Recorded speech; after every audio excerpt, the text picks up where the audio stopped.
내 말에 귀를 기울이라 라는 제목으로 우리 하나님의 말씀을 증거하겠습니다. 오순절날 드디어 120명 합심하여 한 마음으로 기도했던 공동체에게 우리 주님께서 약속하셨던 성령님께서 임하셨습니다. 이 성령님께서 임하시면서 나타났던 첫 번째 사건은 바로 이들이 방언을 하기 시작했다라고 하는 것입니다. 고린도 전서에 나오는 방언, 하나님과 깊은 알아듣지 못하는 그런 언어와는 달리 이 방언은 그때 당시 예루살렘에 방문했던 15개 이상이나 되는 이 민족 그룹들, 언어 그룹들이 하나님께서 행하신 놀라운 일들을 온전히 알아들을 수 있는, 분명하게 알아들을 수 있는 방언이었습니다.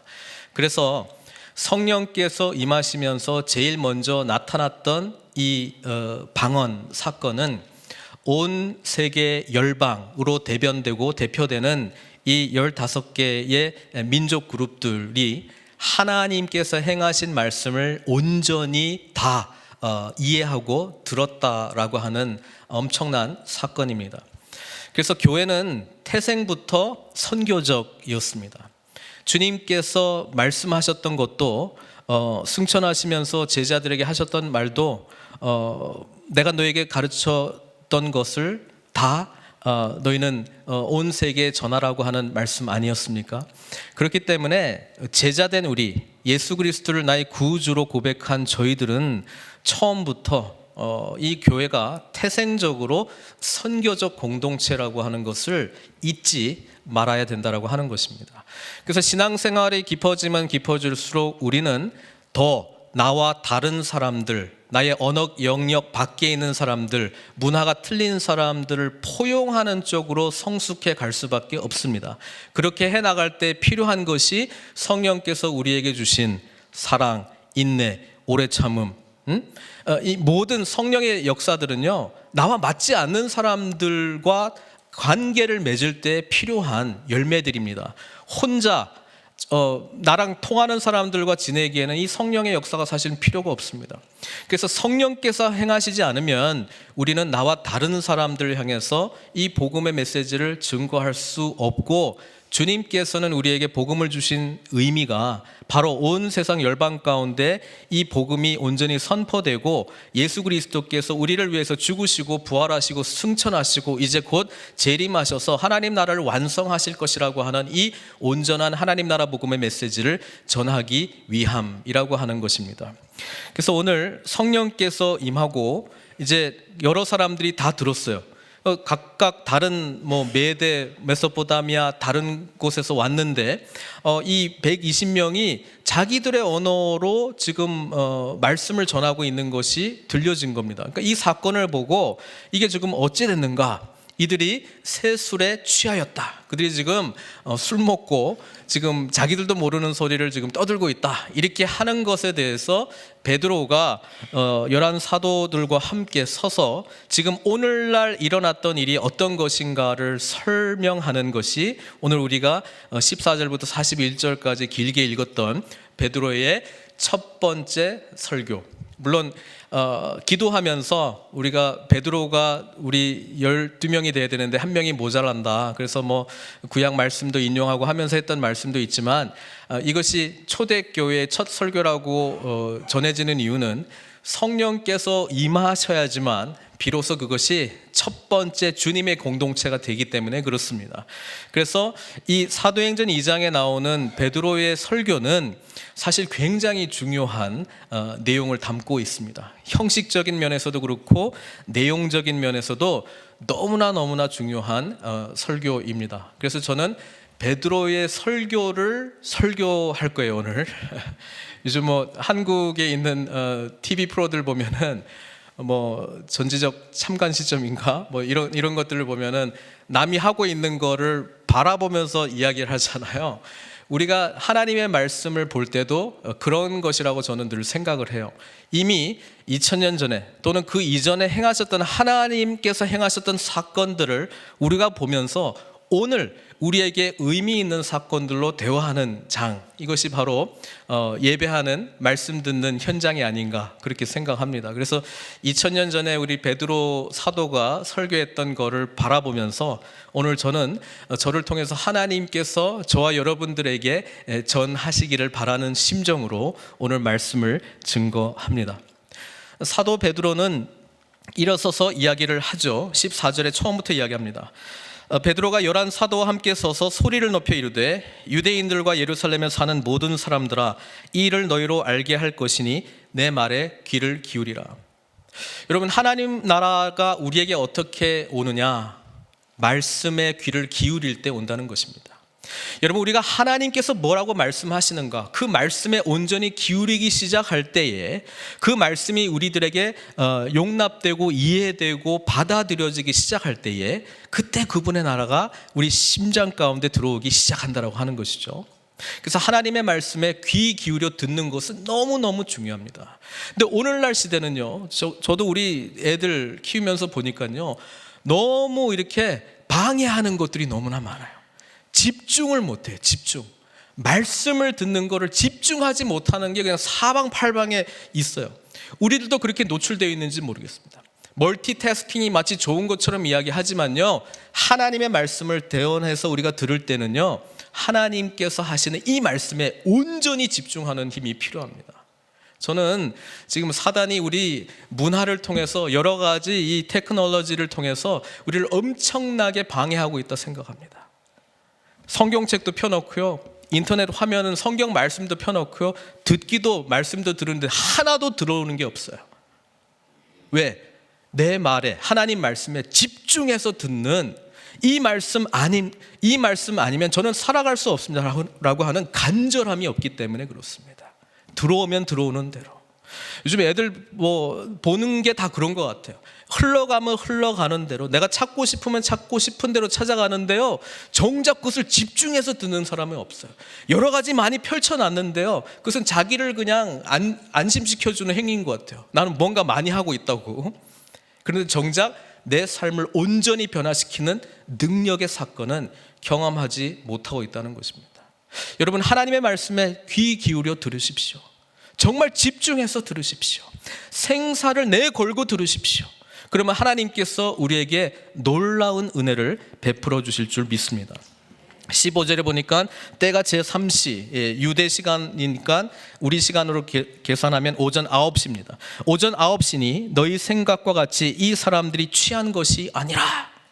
우리는 다 술 취해가지고 이런 현상들이 나타난 것이 아니다 그러면서 16절부터 요엘 선지자의 말씀을 인용을 하면서 설교하기 시작합니다.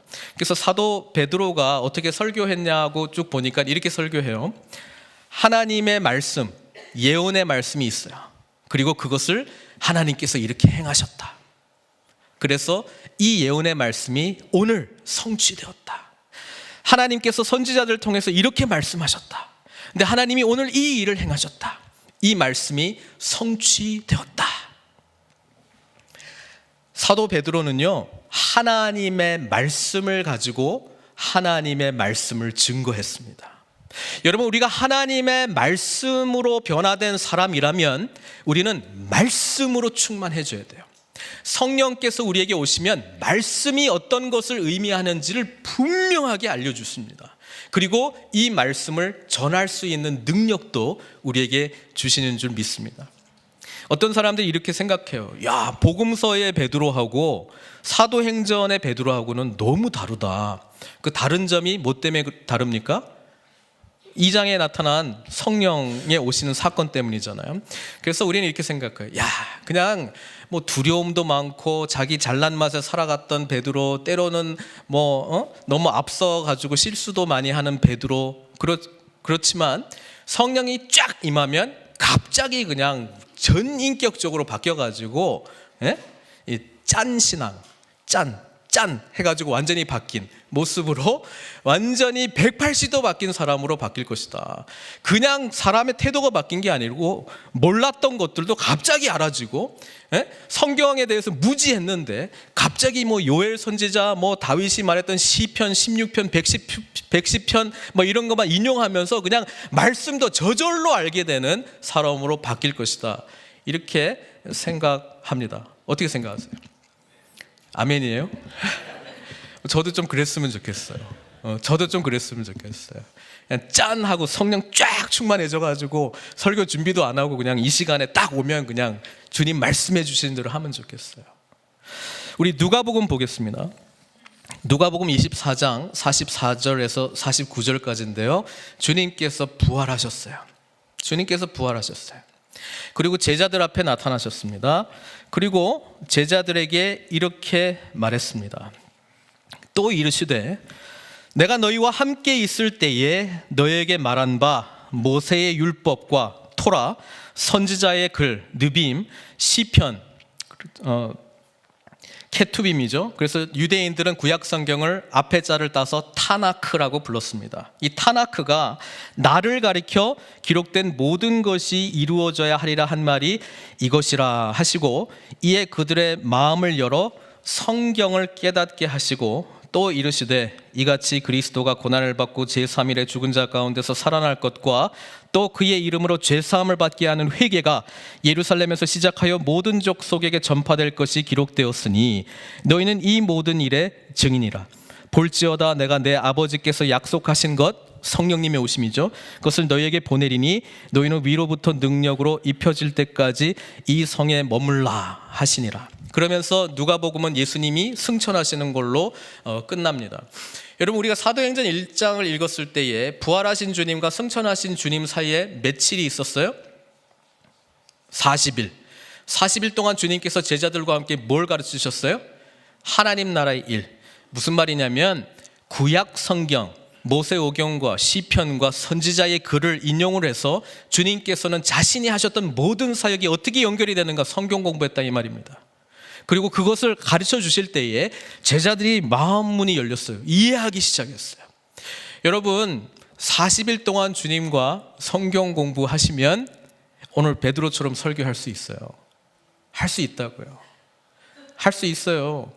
우리가 지금 뭘 안 하냐면요, 말씀 안에서 주님을 만나는 사건이 없습니다. 말씀을 사모하면서 하나님 나라가 어떻게 이 말씀 가운데 예수 그리스도로 연결이 되고 이것이 어떻게 우리의 삶을 변화시키는가에 대한 그런 통찰력이 주어지지 않는 것입니다. 사모하지도 않습니다.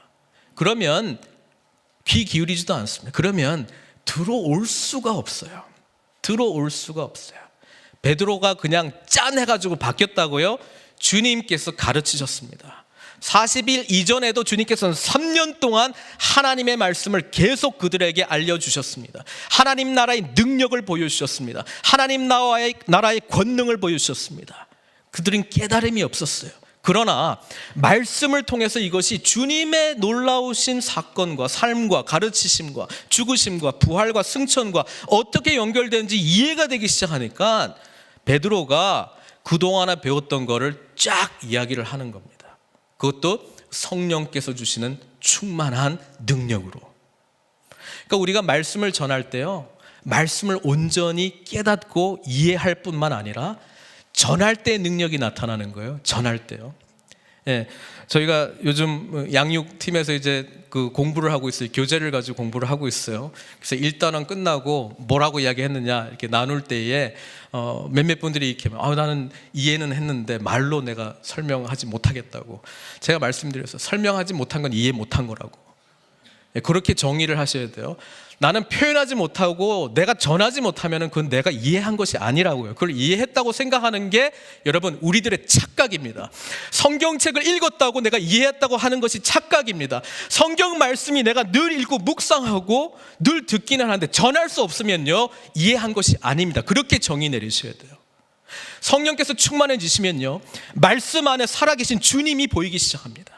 말씀 안에서 우리를 위해서 죽으시고 살아나시고 또 승천하신 주님이 분명하게 보이기 시작합니다. 그리고 그 주님과 교제하기 시작합니다. 그리고 그 주님의 뜻을 우리가 온전히 깨닫기 시작하고요, 그 주님의 말씀에 따라서 우리가 반응하기 시작합니다. 그렇게 반응하지 못한 것은 아직 말씀이 온전히 예수 그리스도의 죽으심과 부활과 승천하심과 다시 오심에 대한 복음과 연결이 되어 있지 않을 뿐 아니라 그것이 우리 삶을 어떤 변화를, 어떤 의미를 주는 것인지 온전히 깨닫지 못했기 때문에 그렇습니다. 쉽게 이야기하면 하나님 나라 복음이 제대로 이해가 안 됐다 이 말이에요. 하나님 나라 복음이 이해되기 시작하면 주님 나라 위하여 우리가 그 말씀대로 순종을 하든지 받아들이고 사모하면서 변화되어 나가든지 아니면 거절하든지 그 두 가지 반응으로 갈 수밖에 없습니다. 사랑하는 성도 여러분, 우리 베드로 사도가 했던 이야기를 자세히 귀 기울여 들으십시오. 내 말에 귀를 기울이라. 이것은 예수님께서 그들에게 계속해서 가르쳐 주신 모든 예수 그리스도의 삶, 복음의 압축 내용이라고 하는 것입니다. 그래서 우리는 이 2장에 나오는 베드로의 설교에 온전히 반응하기 시작할 때에 이것이 이해되고 깨달아지고 이것이 엄청난 의미를 우리에게 가져준다라고 하는 것을 알기 시작할 때에 변화된 삶을 살게 된다는 말씀입니다. 베드로는 이렇게 설명합니다. 우리가 지금 성령께서 임하셔서 나타나는 이 현상을 너희들은 이해를 못하고 우리가 술 취했다라고 말하는데 지금 오전 9시입니다. 우리는 술 취하지 않았습니다. 이것은 요엘 선지자가 이미 예언했던 것인데 이것이 오늘날 우리들에게 나타나는 것입니다. 그렇게 지금 설교를 하고 있어요. 여러분 16절 한번 보세요. 이는 곧 선지자 요엘을 통하여 말씀하신 것이니 일러스되 하나님이 말씀하시기를 말세에 내가 내 영을 모든 육체에 부어주리니 너희의 자녀들은 예언할 것이요 너희 젊은이들은 환상을 보고 너희 늙은이들은 꿈을 꾸리라 이렇게 이야기합니다. 그때에 내가 내 영을 내 남종과 여종에게 부어주리니 그들이 예언할 것이요 이렇게 이야기합니다. 여러분 말세 마지막 때에 이게 요엘서 2장 말씀인데 한번 같이 볼게요. 요엘서 2장 28절 성경에 나와 있는 요엘서의 말씀을 보면은 28절에 그 후에 내가 내 영을 만민에게 부어주리니 이렇게 돼 있잖아요. 근데 오늘 이것을 인용했던 베드로는 그 후에라고 말하지 않고 뭐라고 이야기했어요? 말세라고 이야기를 했어요. 말세. 여러분 말세는 언제부터 시작된 줄 아세요? 성령의 오심과 함께 말세가 시작된 겁니다. 그래서 지금 말세다 그래도 돼요. 말세가 2000년이나 지났는데도 지금 말세예요. 왜냐하면 성령님의 오심과 함께 마지막 그리스도의 날이 시작됐기 때문에 그렇습니다. 요엘 선지자 시대 때는요 이렇게 이야기를 이해를 했어요. 하나님이 온 세상을 창조하시고 아담과 하와 이후에 인간이 타락하기 시작하고요. 그 다음에 하나님께서 아브라함을 통해서 회복을 하기 시작하십니다. 모세를 통해서 이스라엘 백성들과 언약을 맺기 시작합니다. 쭉쭉쭉 나아가서 다윗과 솔로몬 시대 같은 영광의 메시아 시대가 올 것이다. 그게 다 예언서를 통해서 예언되었거든요. 그래서 마지막 날 그때가 오면은 하나님께서 새로운 시대를 주시고 이 죄인들은 전부 심판하고 의인들, 하나님의 택함 받은 백성들은 전부 다윗과 함께 이 메시아의 나라를 통치를 받을 것이다 이렇게 생각을 했어요. 우리도 그렇게 이해를 해요. 근데 예수님이 오셔서 죽으시고 부활하시면서 그리스도의 통치가 시작이 됐어요. 그런데 이 통치의 시작과 주님께서 세상을 심판하시는 것 사이가 지금 우리가 살아가고 있는 시대입니다. 그래서 우리가 살아가는 말세는 지금 성경적인 정의에 의하면 예수 그리스도의 오심과 죽으심과 부활하심과 승천하시고 성령님의 오신 그 사건부터 지금까지 계속 마지막 날들, 말세 기간을 보내고 있습니다. 그리고 오늘 본문에 보면은요, 지금 요엘서하고 오늘 그 베드로가 이 본문을 인용하면서 조금 차이점이 있는데요. 좀 같이 보도록 하겠습니다. 31절에요. 여호와의 크고 두려운 날이 이르기 전에. 어떤 날이요? 여호와의 크고 두려운 날. 이게 요엘서에서 나오는 말이고요. 요 그대로 된 것을 지금 베드로가 인용했던 오늘 본문은 어떻게 표현하고 있습니까? 네, 성경책 한번 보세요. 주의 어떤 날?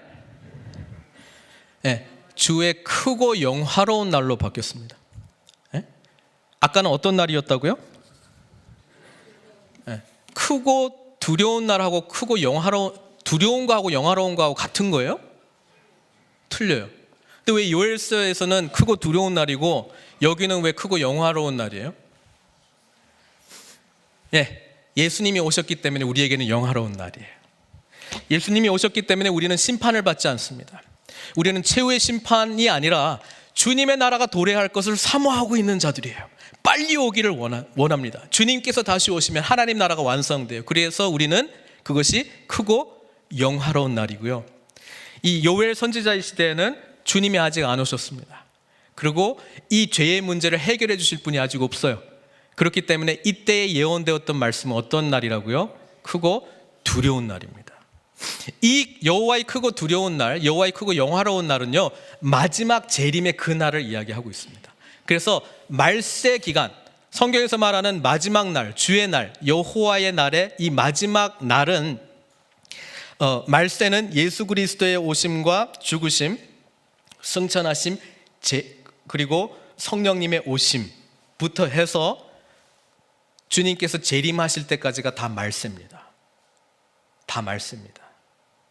왜냐하면 그때부터 요엘 선지자가 예언했던 대로 모든 사람, 남녀노소, 남종, 여종 다 포함해서 하나님께서 뭘 부어주시겠다고요? 성령을 부어주시기 때문에 그렇습니다. 사랑하는 성도 여러분, 우리는 그래서 이야, 말세다 말세, 이거를 긍정적으로 말씀하셔야 돼요. 네. 이것을 소망하면서 이야기를 해야 돼요. 왜냐하면 다가올 주님의 재림과 함께 오는 날은요, 크고 영화로운 날이기 때문에 그렇습니다. 됐죠? 자, 그때 성령을 온전히 부어주시겠다라고 말씀하셨는데 이것은 처음부터 하나님께서 원하셨던 거예요. 왜냐? 아담과 하와를 창조하셨어요. 아담을 창조하셨어요. 흙으로 빚으셨어요. 그리고 그 코에다가 뭘 불어넣으셨어요? 생기. 그래서 생명이 되었습니다. 살아있는 영적 존재가 되었어요. 그때 생기는요, 루하흐, 히브리어로 루하흐인데요, 성령을 지칭하는 똑같은 단어입니다. 성령을 보여주셨어요. 이미 우리는요, 처음부터 창조될 때부터요, 성령의 존재로 태어났는 거예요. 근데 죄 때문에 이 영이 죽은 거예요. 그래서 예수님이 오셔가지고 하시고 싶은 게 뭐냐면 처음 아담과 하와를 만드셨던 것처럼 다시 재창조하고 싶으신 거예요. 그래서 예수님이 오셔서 우리의 죄를 대신해서 죽으시고, 그것을 우리가 믿으면 우리 죄의 문제가 해결이 된 거고요. 예수 그리스도를 나의 구주로 고백하게 되면 그분의 영이 우리 가운데 오는 겁니다. 왜? 주님이 승천하셨으니까. 그렇죠? 지금 그 사건이 일어난 거예요. 그래서 우리에게 다시 성령이 충만해지는 거예요. 이것은 비단 창조 이야기에서만 나오는 게 아니고요, 모세 시대 때도 이야기를 하고 있죠. 모세가 이스라엘 백성들을 출애굽시켰습니다. 그렇죠? 그리고 그들이 시내산 아래에서 우리 하나님의 그런 임재 가운데 있었습니다. 그때 모세가 70명의 장로들을 선택했다라고 하는 이야기가 민수기 11장에 나오는데요, 주님을 만났습니다. 성막 안에서, 그 장막 안에서 우리 하나님의 거룩한 임재하심을 경험을 했습니다. 그때에 이 장로들이 뭘 하기 시작하냐면 예언을 하기 시작했습니다. 근데 그 70명으로 뽑힌 자들 중에서 2명은 못 왔어. 출석을 안 했어. 그래서 자기들 장막에 있었어. 그런데도 자기들 장막 안에서 예언했다라고 하는 기록이 민수기 11장에 나와요. 오늘 신명기로 넘어갔는데 그런 거 언제 있었지? 이러지 마시고 있었어요. 그런 게 11장에 있었습니다. 다시 한번 찾아보세요. 그때 여호수아가 그 장면을 보면서 막 화를 냅니다. 아니, 모세 당신만이 하나님을 만나고 대면해서 만나고 하나님 말씀을 전해야 되는데 저 장로들 막 예언하고 그런다고 좀 말려주십시오. 못하게 하십시오. 예언 금지령을 내려주십시오. 이렇게 했거든요. 그때 모세가 이런 이야기를 해요. 민수기 11장 29절에요. 모세가 그에게 이르되, 여호수아에게 이야기해요. 내가 나를 두고 시기하느냐? 여호와께서 그의 영을 그의 모든 백성에게 주사 다 선지자가 되게 하시기를 원하노라. 여러분, 하나님은 우리가 다 선지자 되기를 원해요. 우리 옆에 사람 보시면서 김 선지자님, 박 선지자님 한번 해보세요. 선지자 되기를 원해. 선지자가 뭐 하는 사람이에요? 오늘 나옵니다. 예언, 꿈, 환상. 예언, 꿈, 환상. 이게 다 선지자하고 연결된 단어들이잖아요. 예언은요, 다음 주 로또 번호가 뭔가 그거 아는 게 아니에요. 우리 애들은 어느 대학 갈 건가 이거 아는 게 예언이 아니에요.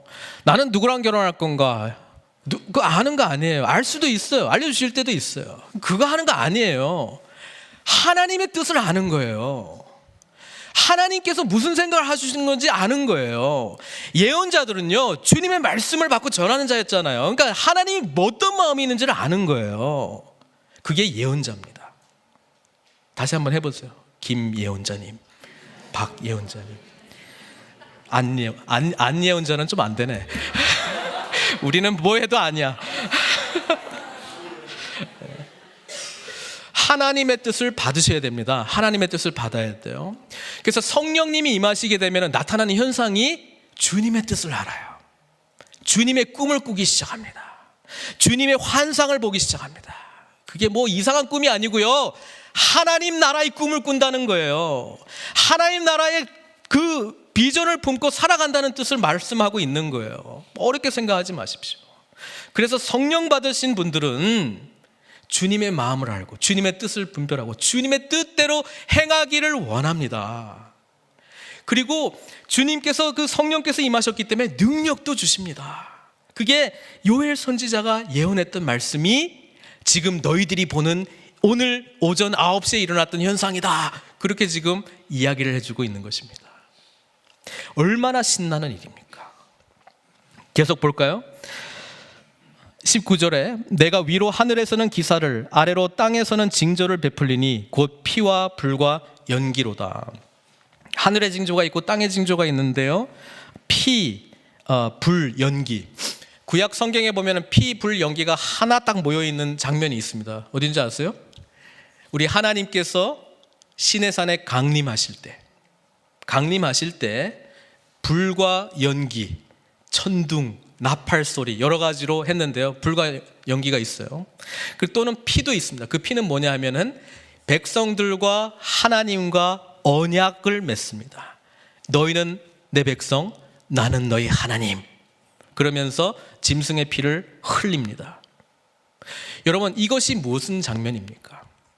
하나님께서 우리와 만나주시는 사건 아닙니까?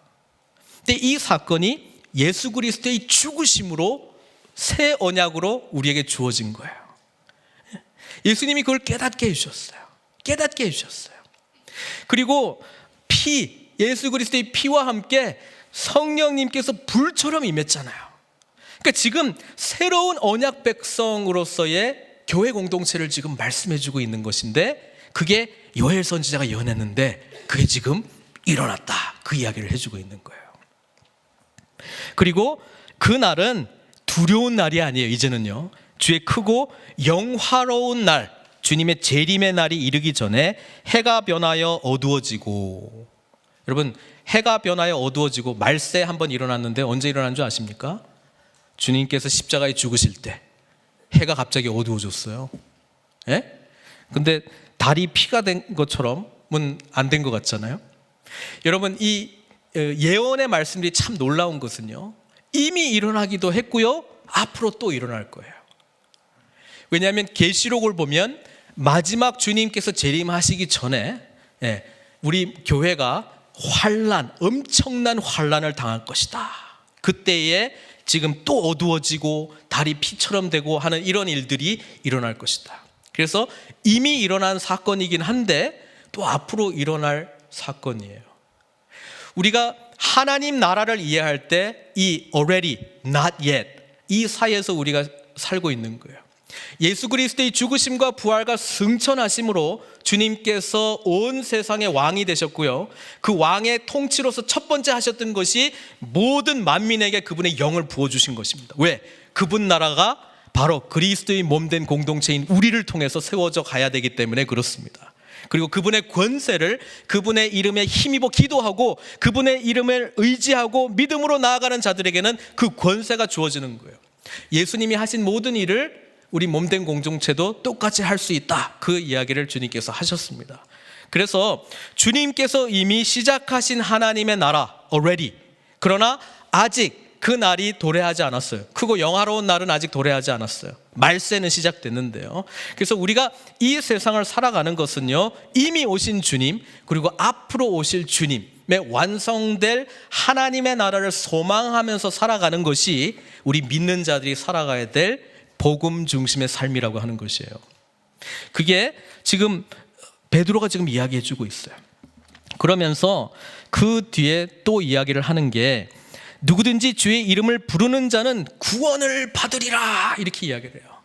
근데 이것을 예수 믿고 죽어서 하나님 나라로 가는 것으로만 이해하는 아주 잘못된 신앙을 가지고 있으면 오늘 이미 주님께서 오시고 부활하시고 승천하시고 성령께서 오심으로 말미암아 시작된 이 말세의 하나님 나라의 통치를 우리는 무시하는 거예요.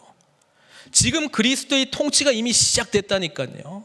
그래서 우리는 죽으나 사나 주의 것이고요, 죽으나 사나 그분의 백성이고요, 죽으나 사나 그분의 나라를 소망하면서 살아가야 될 책임이 우리에게 있는 거예요.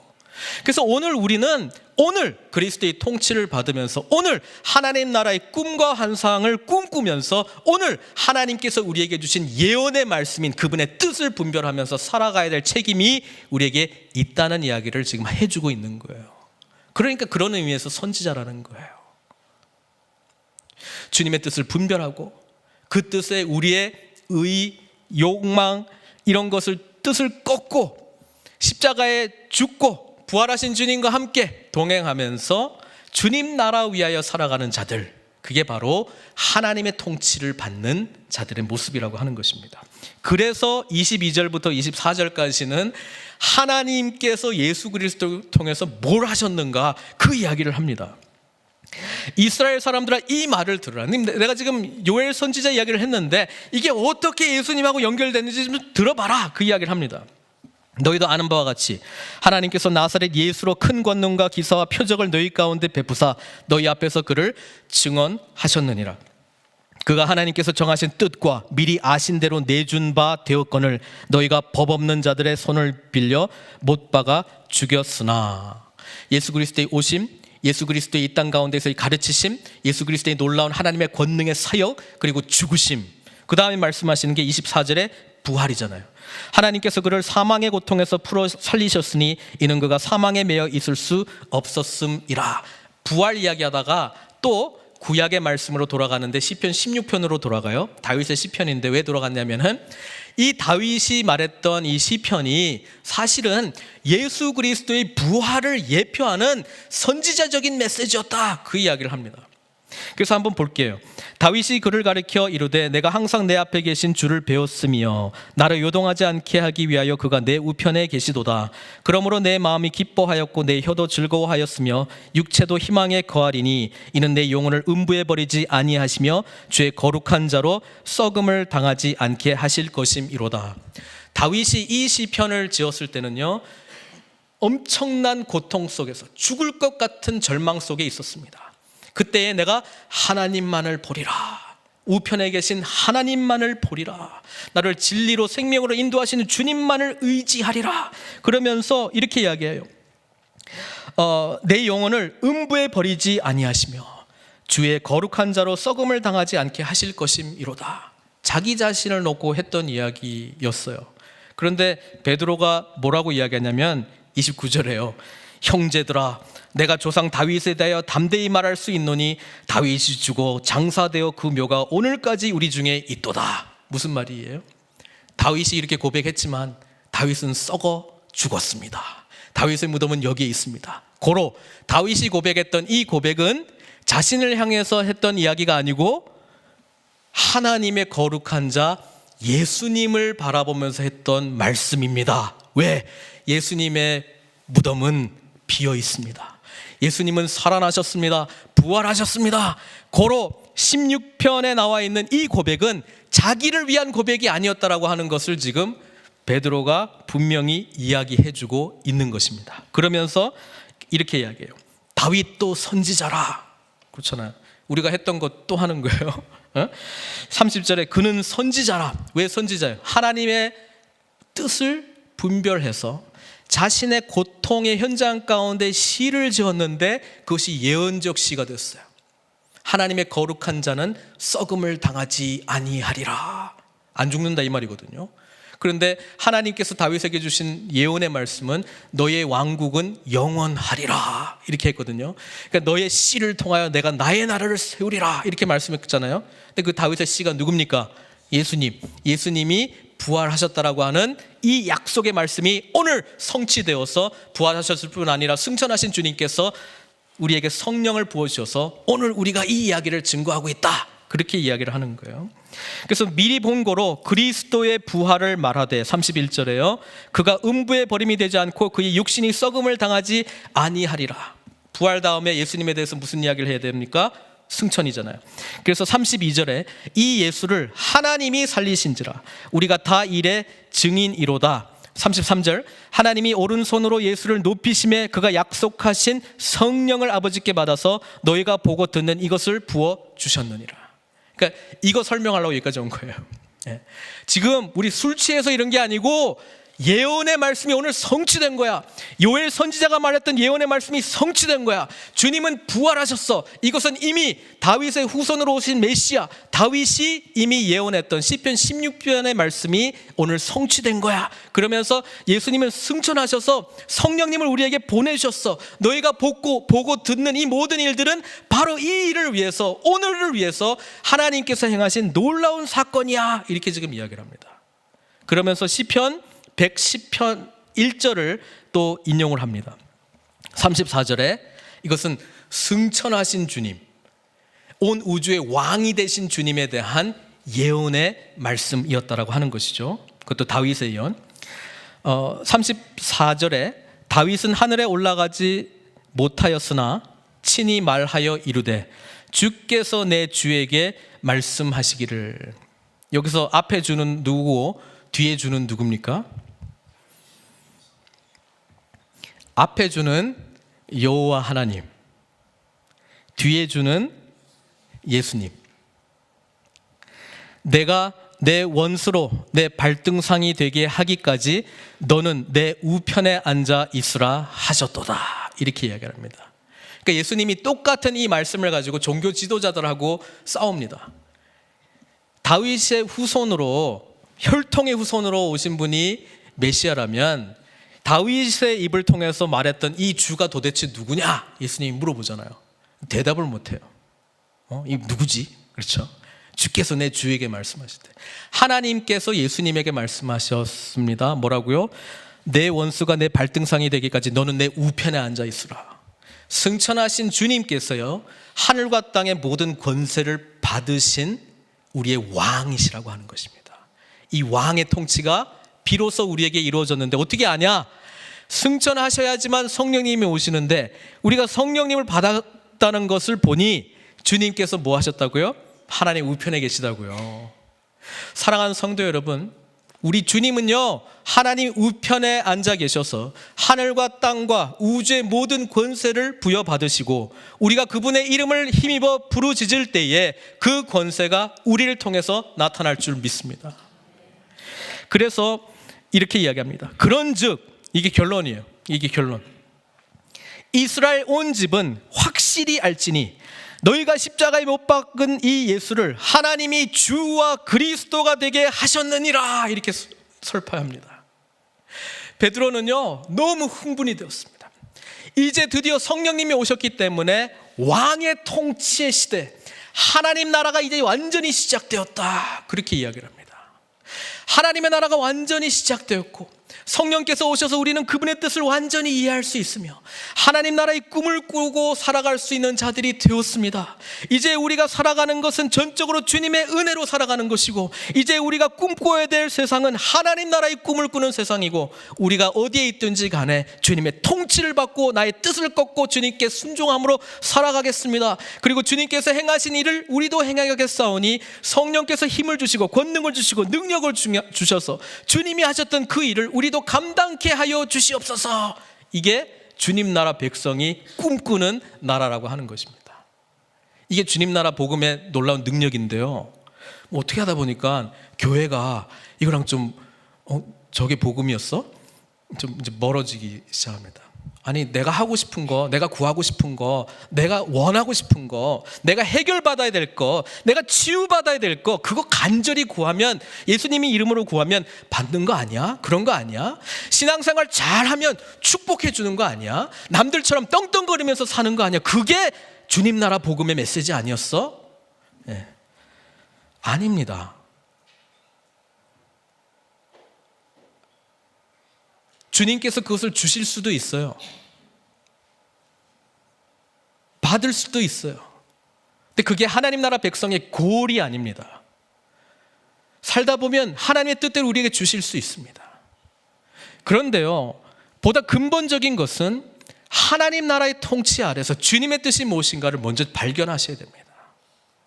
그리고 그분께서 우리의 삶을 인도하신 대로 살기 시작할 때, 우리 몸된 공동체가 그분의 뜻 가운데 세워져 나가기 시작할 때, 우리는요, 우리 꿈이 아니고 하나님의 꿈을 꾸기 시작한다니까요. 하나님의 뜻대로 운행하는 것이 얼마나 엄청난 사건이며 놀라운 것인가를 꿈꾸기 시작한다니까요. 주님의 다시 오심을 소망해요. 내가 원하는 걸 꿈꾸는 사람들은요, 주님 다시 오시는 거에 그렇게 관심 없어요. 오면 안 돼요, 지금. 아직 못 받았는데 지금 빨리 오시면 안 돼. 내 뜻이 아직 안 이루어졌거든. 그러니까 내일 오시면 절대로 안 돼요. 주님 나라를 꿈꾸는 자는요, 주님의 재림을 소망할 수밖에 없어요. 복음 안에 온전히 있는 자들은요, 주님의 재림을 꿈꿀 수밖에 없습니다. 그리고 오늘 어떤 삶을 살아야 되는가가 분명하게 나열되기 시작, 우선순위가 쫙 정해지기 시작합니다. 복음이 흐릿하면 흐릿할수록 내 삶에 집착할 가능성이 상당히 높습니다. 혹시 불편하시더라도 오늘 베드로의 설교를 제가 하는 거기 때문에 양해해 주시고 받으시길 바랍니다. 저도 알아요. 우리 성도 중에 고통당하는 분들이 있습니다. 정말 간절히 원하는 기도의 제목들이 있습니다. 저도 새벽마다 기도 제목 붙들고 기도합니다. 그리고 하나님의 뜻대로 치유도 일어나기를 원하시는 성도님들도 있어요. 가정의 문제가 해결되기를 원하시는 분들도 있습니다. 사업의 문제가 해결되기를 원하시는 분들도 있어요. 제가 이거를 전부 다 필요 없다 이거 말씀하는 거 절대로 아닙니다. 오해하지 마십시오. 그러나 복음이 우리 가운데 들어오면서 하나님 나라의 꿈을 꾸기 시작할 때는요, 우리는 벌떡벌떡 다른 생명이 도사리고 있는 것을 발견하기 시작합니다. 그리고 주님의 통치와 주님의 재림의 이 메시지가 너무나 우리의 삶을 지탱해주는 삶의 근간이 된다는 것을 말씀드립니다. 그것이 하나님이 주와 그리스도가 되게 하셨느니라, 사도 바울이 성령 충만해가지고 결론적으로 하고 싶은 이 메시지. 근데 이것이 얼마나 우리에게 피부로 와 닿느냐, 그것이 우리에게 어떤 의미냐라고 하는 것이 이렇게 깊이 체감이 안 된다면, 예수님께서 오신 이유, 예수님께서 우리를 위해서 죽으신 이유, 예수님께서 우리를 위해서 부활하신 이유, 예수님께서 승천하신 이유, 그리고 성령님을 보내주신 이유, 그리고 다시 오실 하나님 나라의 비전에 대해서 우리가 명확하지 않다는 뜻입니다. 명확하지 않다는 뜻입니다. 명확하게 경험이 안 됐다는 뜻입니다. 성경이 그래서 읽기는 읽어도요, 뭐 이렇게 짝짝짝 연결이 쫙 안 됩니다. 주님이 안 보이는 거예요. 그래서 37절에요, 백성들이 이렇게 이야기를 듣고 반응합니다. 복음 설교를 하시는 목사님 이야기를 들었는데요, 복음 설교를 하면 쫙 두 반응으로 갈린대요. 어떤 반응이겠습니까?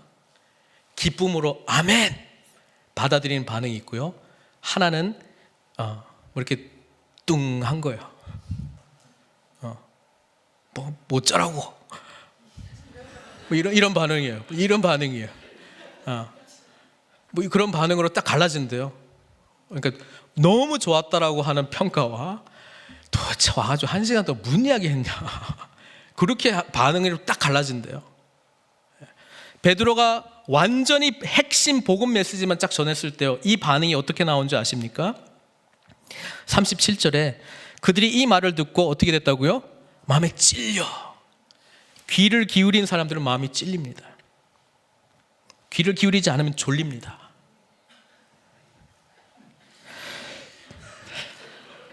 베드로와 다른 사도들에게 물어 이르되 형제들아 우리가 어찌할꼬 이렇게 돼 있잖아요. 여러분 스데반이 설교를 쭉 해요. 베드로보다 더 긴 설교를 쭉 합니다. 그때도 사람들의 반응이 어떻게 나옵니까? 마음에 찔려. 그 다음 반응이 뭔지 아세요? 이를 갈거늘. 왜 이렇게 길어? 나는 그 말씀 싫어. 이렇게 이제 반응하기 시작합니다. 예. 마음에 찔리는데요, 그 다음에 나오는 중요한 질문이 있어요. 우리가 어찌할꼬? 그럼 우리는 어떻게 살아야 돼? 그 반응을 합니다. 요즘 저희가 이제 양육팀에서 풍성한 삶의 그 초대라고 하는 책을 가지고 이렇게 공부를 하고 있어요. 그래서 그 책은 이제 복음을 완전히 모르는 사람들에게도 이 전할 수 있는 좋은 그 도구가 되는 것 같고요. 또 이미 복음의 내용에 대해서 알고 있지만 이것을 어떻게 전할까 고민하는 분들에게도 굉장히 좋은 책이 될 것 같습니다. 근데 거기 마지막 단원에 보면은 이 복음의 메시지를 잘 전하고요, 5가지 반응이 있다고 그 저자가 이야기합니다. 복음의 이야기를 여러 번 여러 사람들한테 이렇게 임상해 본 결과 5가지 반응이 나타난대요. 첫 번째 반응이 뭐냐면 전부 영어로 되어 있는데요. Rejoice. 그러니까 복음의 메시지를 들으면요 너무 기쁜 거야. 이것은 복음이 무엇인지를 아는 사람들입니다. 복음이 무엇인지를 아는 사람들은 그 기쁨이 넘쳐나요. 그리고 두 번째 반응은요, recommit. 이때까지 뭐 교회 생활도 오래 하고 뭐 신앙 생활도 많이 하고 뭐 성경 공부 같은 것도 많이 했는데 이렇게 복음으로 예수님으로 이렇게 쭉쭉쭉 연결이 된 게 이해가 안 돼. 이제 안 거예요. 그래서 재헌신하는 반응이 나온다는 거예요. 재헌신. 이제 똑바로 하겠다고. 그리고 세 번째가 몰랐어요. 그런데 오늘 이 공동체처럼 받아들이겠다고. receive. 주님을 제가 영접하겠노라고. 그런 반응이 있습니다. 그리고 또 하나 반응이 나타난대요. 그건 뭐냐면 아직 잘 모르겠는데 그런데 알고 싶어. 날 좀 도와줘. 이거는 research. 더 알고 싶어. 그리고 마지막이 reject. 거부하는 겁니다. 나 사는 거 없어. 몰라. 여러분 우리가 복음의 은혜를 경험했다면요, 우리는 복음 안에서 기뻐할 뿐 아니라 이 기쁨을 누리지 못한 사람에게 이 복음의 메시지를 전해야 됩니다. 우리가 재헌신했다면요, 우리는 종교 생활하고 있는 사람들을 깨워서 복음 생활을 할 수 있도록 같이 재헌신해야 됩니다. 아직도 예수 그리스도의 복음의 메시지를 영접하지 못한 사람이 있다면 그 사람들에게 영접할 수 있는 복음을 제시할 수 있어야 됩니다. 예수님에 대해서 좀 더 알고 싶어 이렇게 말하는 사람이 있다면 그 사람들 옆에서 그들의 눈높이에 맞춰서 주님을 알려줄 책임이 우리에게 있습니다. 그리고 주님의 복음을 거부하는 사람들을 향해서 애통해하며 그들을 위해서 중보할 책임이 우리에게 있습니다. 사랑하는 성도 여러분, 복음이 우리 삶의 중심입니까? 예수 그리스도께서 우리를 위해서 죽으시고 부활하시고 승천하시고 성령님을 보내주셨다고 하는 것을 믿습니까? 그리고 다시 오실 주님을 소망하면서 살아가고 있습니까? 그러면 복음에 합당한 삶을 살아야 될 줄로 믿습니다. 만약 그러지 못한다면 정말 복음을 알고 있는지, 내 자신의 삶 속에서 예수님이 정말로 그리스도이신지 주이신지 진짜 물어봐야 됩니다. 그리고 씨름하시고 답을 찾으셔야 됩니다. 기쁨으로 반응하든 제 헌신으로 반응하든, 아마 나머지 receive, research, reject는 여기는 없을 것 같아요. 그 반응 안에서 그렇지 못한 사람들 향해서 복음을 증거하는 자들로 함께 쓰임 받으시는 저 여러분들 되시길 주님의 이름으로 축원드립니다. 오늘 말씀을 붙들고 좀 기도했으면 좋겠습니다. 여러분, 길어서 다 못했어요. 다 못했어요. 너무 아쉬워요.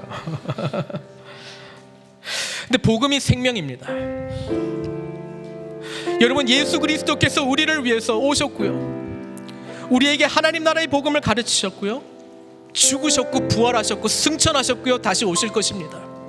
그리고 우리가 그분의 나라를 계속 꿈꾸며 나아갈 수 있도록 성령의 충만한 은혜를 베풀어 주셨습니다. 사랑하는 성도 여러분, 우리 주님 누구입니까? 예수님이 우리에게 누구입니까? 주님 때문에 기뻐하십니까?